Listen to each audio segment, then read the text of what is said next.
نبی علیہ الصلوۃ والسلام فرمایي کله چې انسان خوراک کوي خوراک په دې ټولو کې بهترین خوراک هغه دی چې انسان په خپل لاس ګټلی وي هغه خوري، په خپل لاس دې مزدوري کړې ده هغه خوري. نبی علیہ الصلوۃ والسلام فرمایي په ټولو خوراکونو کې بهتر خوراک هم دغه دی. د بخاری شریف حدیث مبارک ته نبی علیہ الصلوۃ والسلام فرمایي وی داود علیہ الصلوۃ والسلام به هم د خپل لاس مزدوري خوړله، خپل لاس روزي به خوړله داود علیہ الصلوۃ والسلام. نو داود علیہ الصلوۃ والسلام عادت مبارک دا خو بادشاہ و کنه، دی به ګرځېده په خپل علاقه کې تپوس پې کو، خپل شکل صورت په بدل کو، د ملنګۍ او د فقیرۍ یو عام سړي په جامه کې به بار ته ووتو او ځای په ځای به پوښتنه کوله د خپل رعایا نه، یاره داود څنګه سړی دی؟ خو داود څنګه سړی دی؟ یاره زه و بادشاه یم خو چې زما د دې ماتحتو زما د دې قوم زما متعلق څه خیالات دي؟ تپوس به کوي داود څنګه سړی دی؟ نن زمانه کې دیم بادشاه د خپلو عوامو نه تپوس کوي کنه خلکو به ګټو ویشته یي د خپل نوموالي زه څنګه سړی یم هغه به چې خدای دې تباه او برباد کا تی نشي کولی بادشاه د نن زمانې د خپلو عوامو نه تپوس. ولې عوام ټول خپی نو نو داود علیہ الصلوۃ والسلام به ګرځېده تپوس پې کو وی داود څنګه سړی دی؟ خو نو یو ځل الله تبارک وتعالی فرشته په انساني شکل کې راولېږل او دله مخې له ورغله. نو ده ترېنه تپوس وکړو وی داود څنګه سړی دی؟ داود علیہ الصلوۃ والسلام ته هغې فرشتې وویل، اوس فرشته خو په انساني شکل کې وه ده خو نه پېژندله که نه. هغې ورته وویل وی داود ډېر ښه سړی دی خو یو کمی دی پکې، یو کمی پکې شته دی. داود علیہ الصلوۃ والسلام ویرېد ها زما په رعایه کې زما په ماتحتو خلکو کې زه چې په چا بادشاهي کوم هغه و چې په داود کې یو کمی دی خو په ما کې شته دی که نه؟ وی څه کمی دی را پکې؟ وی په داود کې هغه نه پېژنده چې داود دا دی. وی په داود کې یو کمی دا دی علیه الصلوۃ والسلام چې هغه د بیت المال نه ډوډۍ خوري. ښه سړی دی داودو، برابر سړی دی، ډېر متقي دی، ډېر پرهیزګاره دی، خو د سرکاري خزانه چې کوم د بیت المال دی د هغې نه خپله خرچه کوي نو هغې نه ځان او خپله بچي ساتي نو. او داود علیه الصلوۃ والسلام په ژړا شو، راغې د الله په دربار کې ودرېدو، په ژړا شو وی الله ما له داسې څه بندوبست وکړه الله چې زه په خپلو لاسو باندې مزدوري کوم الله هغه خورم خو چې د خزانې پیسې نه خورم نو د خزانې پیسو باندې خپله خرچه نه چلوم الله ما له څه بندوبست وکړه. دام بادشاهانو ښه د نن زمانې بادشاه خو یاره به د خزانې نه څومره مال وباسم، څومره به تې وباسم، څومره به تې ځان ته خوندي کوم. داود علیه السلام وی الله ما له دومره څه بندوبست وکړه چې زه هغه کوم او خپله خرچه پې د کور چلوم. الله تبارک وتعالی ورته وحی وکړه وی داوده ستا دپاره ما اوسپنه مې ستا دپاره څه کړله؟ نرمه کړله. داود علیه السلام ته د زغرو جوړولو هنر زده و. نو داود علیه السلام به اوسپنه راواغسته خو چې د داود علیه السلام لاس له براله داسې به لکه عام تار چې وي،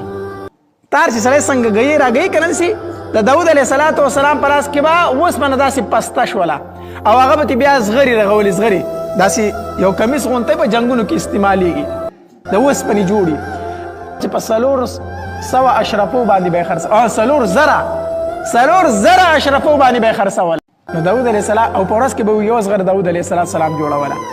نو د ورځې به یو زغره خرڅېدله 100 روپۍ به یې ګټلي، 400 اشرفۍ ګورې د سرو زرو پیسو ته ویلی کېږي. نو 400 دیناره دا به یې ګټل د ورځې، نو ټول به یې کور ته وړل؟ نه، 2000 دیناره به یې په خپل قوم کې چې کوم خلک غریبانانو په خپل رعایه کې چې کوم غریبانانو هغوی ته به خیراتي ورکولې، 2000 به یې ځان له کور ته وړلې. نو نبی علیه الصلوۃ والسلام فرمایي وی بهترین روزي هغه ده چې سړی په خپلو لاسو باندې وګټي او د هغې نه څه کوي؟ خرچه کوي، د هغې نه خرچه کوي. او یو روایت کې راځي نبی علیه الصلوۃ والسلام فرمایي وی دا سړی ډېر زیات غوره دی او بهتره دی چې پړی راواخلي، پړی خو پېژنئ که نه، رسه راواخلي او دې لاړ شي په غر کې ځنګل کې لرګي وکړي او ځان له یو ګېډۍ تیار کړي او راشي هغه خرڅ کړي. ګېډۍ څه کړي؟ خرڅ کړي، په خپله ملا باندې د لرګو یو ګېډۍ راوړي او هغه خرڅ کړي. نبی علیه الصلوۃ والسلام وفرمایل وی د دې فضیلې سره د خپل مخ د ملامتیا نه بچ کړي، ځکه چې مزدوري نه کوي خو ملامته به یې که نه، په دنیا کې به هم ملامته او په آخرت کې به هم صحیح ملامتای. نبی علیہ الصلوۃ والسلام فرمایل دا ډیر زیات غوړه دی چې د لرګو ګېډې خرڅي خپل مخ د ملامتیانه بچ کی په دنیا او په آخرت دواړو کې. دا د غسل ډیر بهتر دی چې خلکو ته لاس نیسي چې مال سکا مال سراکا مال سراکا د سوق ولا ور کې سوق ولا ور هغه سوق ولا ورم کې یو دوه درې خبرې وسرو کی مونږ چې خیرات عمر کوم دي ور کوم مړه واره سړیاس یو خو تاسو تنګول لا غستی دي یو دوه درې خبرې پسې وکړو یا ورته وای واره مړه غټ کټ سړی مزدوري نه کوي نه لکه بیا خو له مور کوا ځکه چې هغه پیسې دی لاړې هسې پسین دی لا وکړي پیسې دی ورکړه خبره دی پسې وکړه ګورې ثواب میلاونه شو د هغې نه چې خامخا خبره کوي بیا ورکړه مه کوه مه کوه او چې ورکړه دی وکړه نو بیا پسې خبرې مه کوه ځکه هم پیسې لاړې هم ثواب ونه شو ثواب ونه شو. نو نبی علیہ الصلوۃ والسلام فرمایي دا غوره ده د دې نه چې ته د خلکو نه سوال کوي هغه له درکوي او یا یې درنه څه کوي منع کوي. د هغې نه بهتره دا ده چې د لرګو یو ګېډۍ راوړه او دا څه کا خرڅ غرض دا دی نبی علیہ الصلوۃ والسلام د دې حدیث مبارک چې په خپلو لاسو باندې څه کوه مزدوري چې مزدورۍ له ځې نو څه ټایم به ځي زمونږ خلک دا خبره ډېره زیاته کوي پیسې ډېرې لاس له راځي خو برکت پکې نشته دی نو یا دا خبره کو یا دا کو ښه دوکان مې دی ښه هر څه نه ډک دی خو ګاهک نه راځي نو یا کاروبار نه چلیږي او یا چلیږي پیسې ډېرې خو برکت پکې نشته دی. نو نبی علیہ الصلوۃ والسلام فرمایلی دا یو صحابي دی صخر ابن وداعه الغامدی رضی الله تعالی دا یو تاجرو دی فرمائی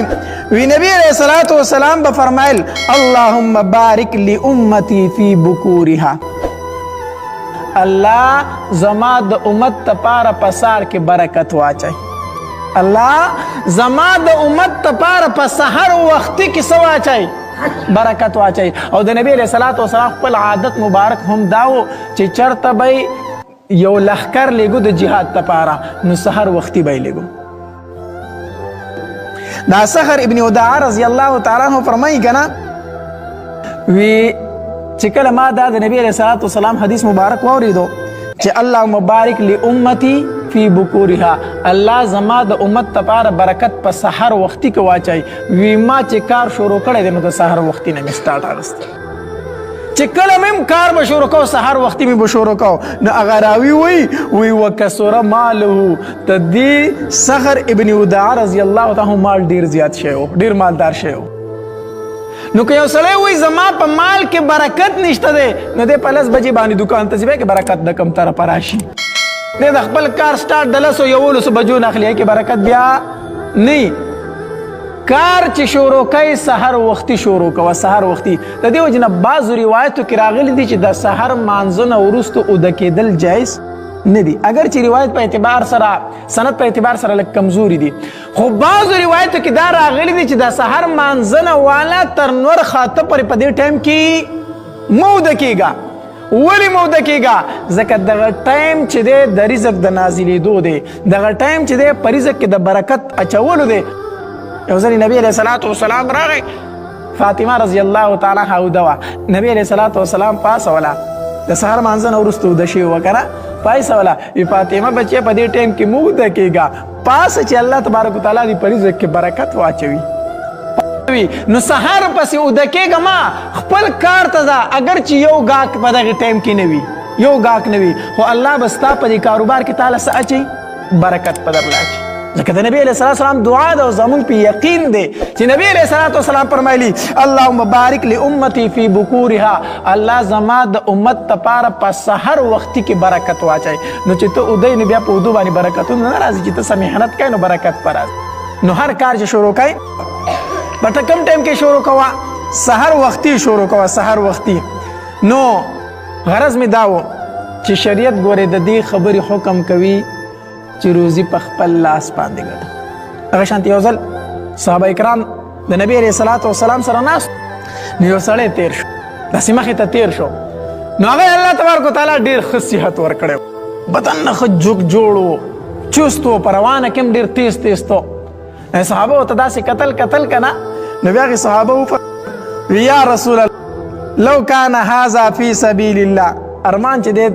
د الله په لاره کې جهاد کولی څومره به ښه وه سړی چاک چوبند وکنه نو صحابه ورته داسې کتل نبي علیه الصلاة والسلام ته وفرمایل د الله پاکه پیغمبره چې دی په جهاد کې څومره بخوه معنی دا ده چې جهاد به یې ښه کوو که نه ښکلی صحت ته ښه جهاد به یې کوو وی ارمان چې دی په جهاد کې وی نو نبی علیه الصلاة والسلام ورته څه وفرمایل فقال رسول الله صلی الله علیه وسلم وی ان کان خرج یسعى على ولده صغارا فهو فی سبیل الله نبی علیہ الصلوۃ والسلام فرمایل وی کو دې چرته روان وی کنه او خپل ماشومان او بچو له مزدوری کوي په دې نیت راوته نه دی د الله فلاره کې د جهاد کوي جهاد تاسو خدا خبر وکړه الله له خصيحت ورکړه چې د جهاد کولې نو نبی علیہ الصلوۃ والسلام فرمایل کو دې د وړو بچو د مزدوري د پار روان نه دی وسم پس کې دی د الله فلاره کې د جهاد کوي او بیا نبی علیہ الصلوۃ والسلام فرمایل و ان کان یسعى على ابوین شیخین کبیرین فهو فی سبیل الله کو دې چرته د کور په دې نیت راوته وي چې زما بوډا مور او پلار دی چې لار شم مزدوری وکم چې اغیله په کپڑے والا مغیله په روزي وګټم داغي خدمت وکم بیان دې د الله په لار کې دی دی بیان د الله په لار کې دی او بیا نبی علیہ الصلوۃ والسلام فرمایل و ان کان خرج یسعى على نفسه يعفها فهو في سبيل الله بیا نبی علیہ الصلوۃ والسلام فرمایل وی کو چرته دې په دې نیت راوته وی کنه چې ځان له حلال مزدوری وکم چې په عزت ژوند تیر کم اچا د پاره نه د ځان د پاره اچا د پاره نه ځان د پاره مزدوری کوما چې په عزت سره په ژوند تیر کم نو بیان نبی علیہ الصلوۃ والسلام فرمایل فهو في سبيل الله بیان دې د الله په لار کې دی او بیا نبی علیہ الصلوۃ والسلام فرمایل و ان کان خرج يسعى رياء ومفاخرة فهو في سبيل الشيطان الله دې موږ د دین او ساتي نبی علیہ الصلوۃ والسلام فرمایل کو دې د دې غرض د پاره مزدوری کوي کنه چې زه په تکبر وکما زه په لوی وکما مال را سره یو غرور بکوما تکبر بکوما فهو في سبيل الشيطان دې بیا د شیطان په لار کې روان دي نو ګوره مونږ کې دوه کمې دي